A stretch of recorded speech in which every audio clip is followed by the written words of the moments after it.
Hi everyone, I thought today I would talk about something a bit different and something that I've noticed the past, I would say, few years.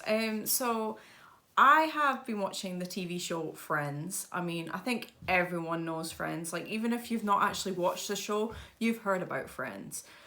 So I started watching Friends when I was 11 years old, and I'm 30 now. So I've watched it for a long time, and I would say that I don't know how many times I've watched it, but I watch it like all the way through, and then just put it back and watch it all the way through again. So yeah, I would say that I know Friends and the storyline really well, but there's one thing that I would say that I've kind of noticed over the past few years. And that thing would have to be how toxic Ross Geller is. And I'm gonna say toxic in relationships. And there was a few other things that I've noticed that kind of wouldn't fly today if the show was made in 2022. We have to bear in mind that Friends first aired on the 22nd of September 1994. So how old was I then? 2? I was 2. Yeah. So yeah, it was quite a while ago, and the last episode was the 6th of May 2004. So it ran for a long time, 10 years, but obviously I think if it was made today, definitely the Monica in a fat suit and her being fat shamed. Some girl ate Monica. Shut up. The camera adds 10 pounds. So how many cameras are actually on you? That wouldn't fly today. And another thing that wouldn't fly would be, I would have to say, definitely Ross and his uncomfortableness around the male nanny. Are you gay? Ross! It's okay. I get that a lot doing what I do. Mm-hmm. But I am straight. I'm engaged, actually. Oh. Her name's Delia. Oh, that's pretty. So you're just like a guy who's a nanny. That is kind of one thing that I think of why I think he's very toxic. But again, you know, views were different, but I don't know. I wouldn't say they were that different back then, because I remember even watching it when I was 11, and which was obviously 19 years ago, and thinking, well, what's wrong with a guy being a nanny? Like, I didn't get that, but who knows? And especially the fact on the male nanny front that he then says to Sandy that, you know, his dad would say, go outside and play like a real boy, and, you know, stuff like that. So I really, yeah. Another thing that kind of ties into the whole, like, males can't be nannies and the whole masculine thing was especially with Ben and his Barbie. Hi, boy. And here's his Barbie.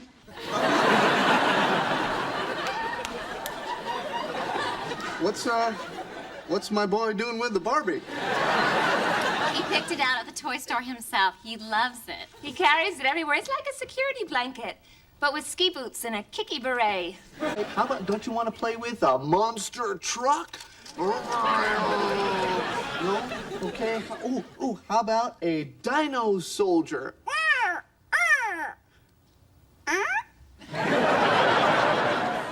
Ross, you are so pathetic. Why can't your son just play with his doll? What's wrong with a boy playing with a doll? I really don't see it. I mean, I played with action men when I was little.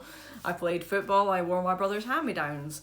Doesn't matter. But he was so on this to the point where Ben goes back to Carol and Susan, that he now has G.I. Joe.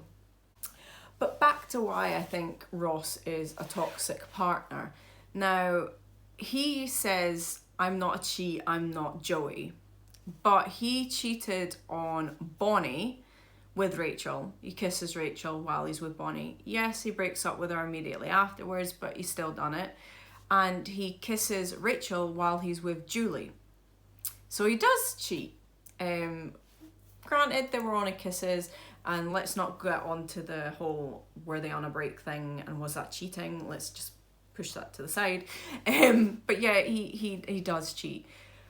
Also, he breaks up with Bonnie just because she shaved her hair.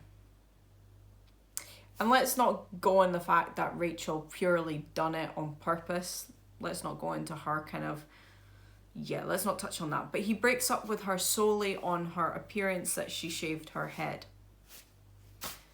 Yeah. Well, maybe it wasn't solely on that. But yeah, he makes a pros and cons list on reasons to not be with Rachel. And a lot of them are based on her looks. Too into her looks? Spoiled? Now that's a little spoiled. He was supposed to type little, the idiot. Just a waitress? Now that was, I mean, as opposed to, okay, is this over yet, Rach? I do not have chubby ankles. Kind of ties into breaking up with Bonnie because she shaved her head.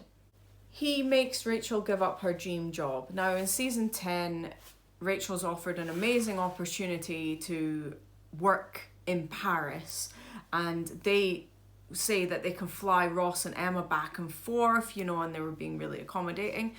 Ross goes behind Rachel's back and tries to get her old job to give her job back and offer her more money, and tries to stop her from doing that. Now, yes, Rachel did make the decision to stay purely because of Ross and them wanting to be back together. That was on her front, but the fact that he went behind her back and done that, I think, is severely toxic. This then ties into my other point of when she first gets her job working in fashion, which is her dream job and her utter passion. He is not supportive of that. Yeah, she was working a lot, and a lot of people could say she turned into a workaholic on that front, but bear in mind, they were very supportive of Ross and his job. They sat, you know, watching his lectures, they came to his events, you know, and stuff like that. They were very supportive of Ross, and he just couldn't be that for Rachel. Now, bear in mind, on the list, he said that she was just a waitress. Just a waitress?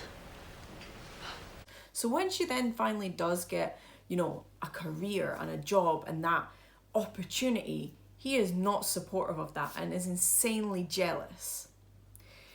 He comes to her work unannounced and starts doing a picnic in the office, which is so inappropriate on so many levels, but also is so possessive. Thank you for holding. Hi. Oh, my God. What are you doing here? Well, you said you couldn't go out, so... You brought a picnic. Ugh, what a boyfriend. That's it. On Monday, I start wearing makeup. Ross, honey, this is very nice, but I've got a crisis. Yeah, but I've got couscous.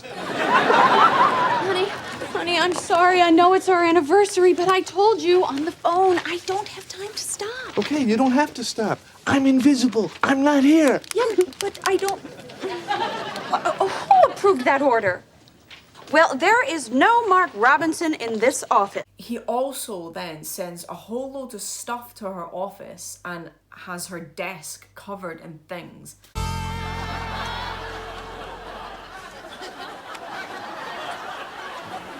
Do you have the Ralph Lauren file? Oh, yeah, sure. It's, right...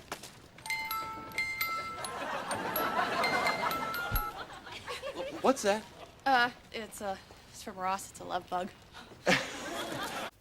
The barbershop quartet was quite funny, but again, severely just over, like, possessive and, like, almost smothering. Now let's touch on Ross and Elizabeth. Ross dating a student, yeah, okay. Let's just pretend that she wasn't one of his students. She wanted to go on a spring break with her friends. Now, just because her friends are male, he then goes with her. That's toxic in itself. But she's packing and he picks up her bikini top. What's this? It's a bathing suit? To wear in front of people? Is that supportive? Is this? and isn't happy about her wearing something so skimpy. I just think that's severely toxic, and then tries to be like, oh, well, I'm worried about skin exposure, and you know. No, you weren't. You didn't want her wearing a tiny little bikini in front of other people. Another thing that I think is very toxic was when Ross and Rachel got married in Vegas, and he didn't want to tell her that they were still married. He pretended that he got the annulment and was literally going to stay secretly married to her. Did everything go okay with the annulment? Oh, yeah, no problems. It's all taken care of. Ross, thank you. Oh. Hey, do you guys want to go see a movie? Oh, yeah, why not? I'm gonna get my sweater. Okay. You want to hear something weird? Always. I didn't get the annulment. What? We're still married. Don't tell Rachel. See you later. He used his excuse that he didn't want 3 divorces, and I do kind of understand, like, 3 divorces. I wouldn't want to be divorced 3 times either. But the fact that he was going to keep it a secret from her and stay secretly married to her, I think is quite possessive, controlling, and yeah, just another example. I do get, obviously I understand Friends is a TV show. Obviously, it's a TV show. And, you know, without, like, these kind of dramas and stuff, it wouldn't be entertaining. But, like, people saying that Ross and Rachel are such a cute couple and a dream couple, looking back on their relationship now, like, as I'm older, as I did when I was 11, they really aren't the dream couple. They're severely toxic and were horrible to each other and destroyed each other's relationships along the way. I mean, just so much no. But yeah, I obviously we don't know what happened after season 10 and they got back together. Hopefully they grew up and they had a nice supportive relationship, supported each other's careers, you know, weren't kind of like, Emma, you got to be a girl, and stuff like that. And I do hope that, but just whenever I watch it, I'm like, they're so toxic for each other. And I mean, this one was just saying about Ross. But no, like watching it as an adult now, yeah, completely different view. But I still absolutely love Friends. Friends is life.